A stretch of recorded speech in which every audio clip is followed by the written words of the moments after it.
Well, the book itself came from the fact that when I was going through a very traumatic time, when my father had died, my husband had died, and we lost 4 other family members within a 2-year period, I knew I wasn't the only person who had suffered such losses, but I couldn't find anything that really helped me. I found some books about grief, but they were mostly depressing.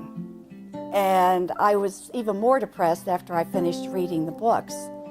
So being a writer and a researcher, I began reading on my own. I began reading some clinical books. And I thought, there needs to be something that will address this problem in down-to-earth language that people can relate to and understand. And that's why I wrote the book, so that it can hopefully help other people going through similar problems of loss. And I want it to be approachable so that people can relate to it.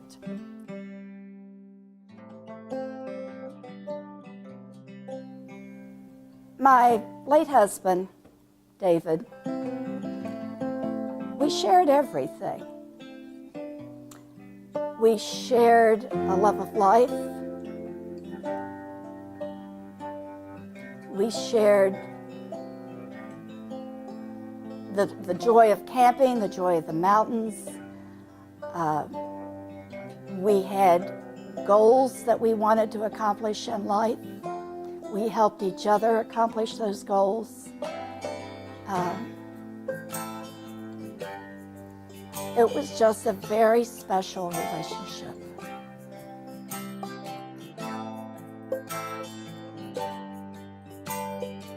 After his death, I had been through such an emotional up and down, and I was just exhausted. Physically, mentally, emotionally, I was exhausted.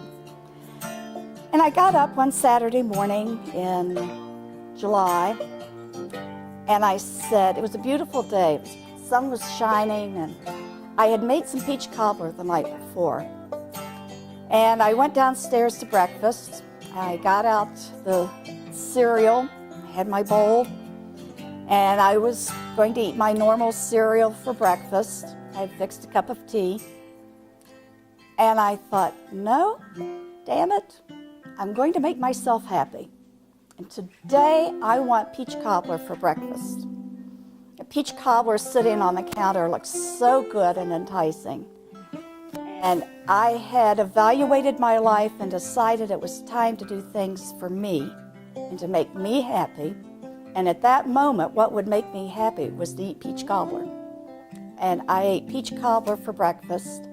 And that was actually a turning point for me. It was empowering to know that I really could do anything I wanted to do. I wasn't limited by society. I wasn't limited by a husband wanting to do one thing and me another. I wasn't limited by my parents. I was truly liberated and on my own.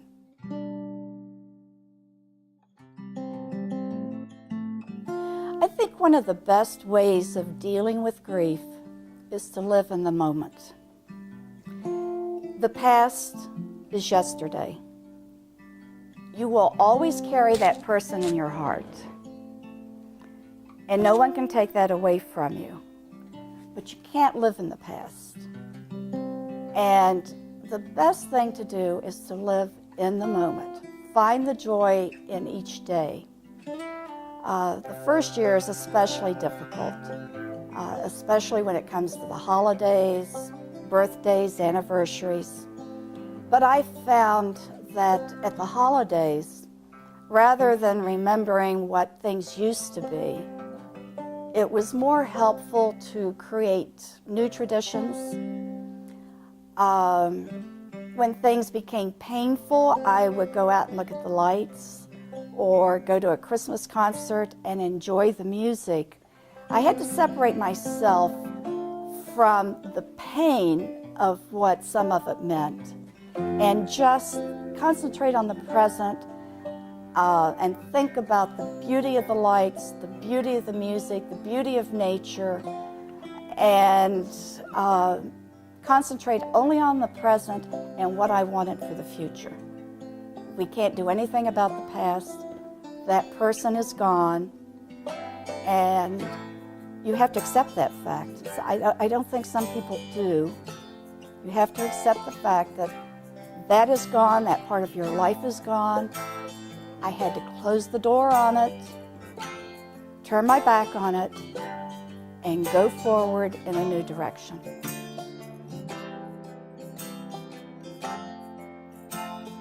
Living within the mountains of West Virginia, you have a secure feeling with the mountains surrounding you. And the people, everyone feels it, feels the security, and we help each other. We never know a stranger. And it seems like whenever you travel, when you run into someone from West Virginia, automatically you feel this friendship, this kinship that you don't feel with anyone else. There is just something about the mountains that's almost mystical and magical.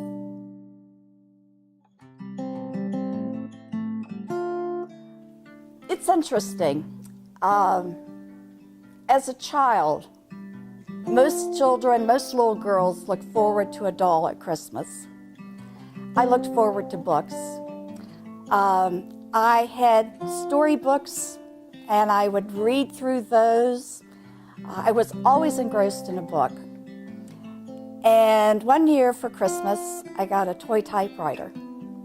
My doll sat under the tree, and I was thrilled with this toy typewriter.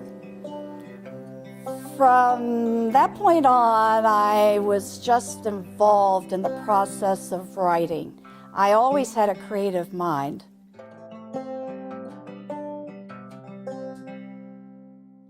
Peach cobbler for breakfast. This is a product of 20 years of writing, of sweat and tears. I tried many times to get it published under several different titles.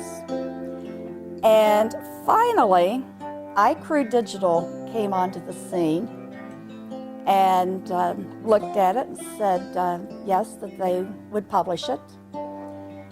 And I have been thrilled with the process. It has been actually a very easy process after the 20 years of blood, sweat, and tears, and many revisions and rewrites and edits. They took it, and the process was seamless. Within a few weeks, we had it on the market. And I'm thrilled with the painting that Annie Hobbs did for the cover. She's a very talented young lady, and I think she did an excellent job of portraying the peach cobbler in the way I saw it that sunny Saturday morning. My West Virginia hills in the background, and the sun peeking over the mountains. And the sun denotes a new day and a new life. So I am just thrilled to finally have this book in my hands, something I thought would never happen. But fortunately for me, iCrew Digital came on the scene, and I finally have my book. Thank you, iCrew Digital.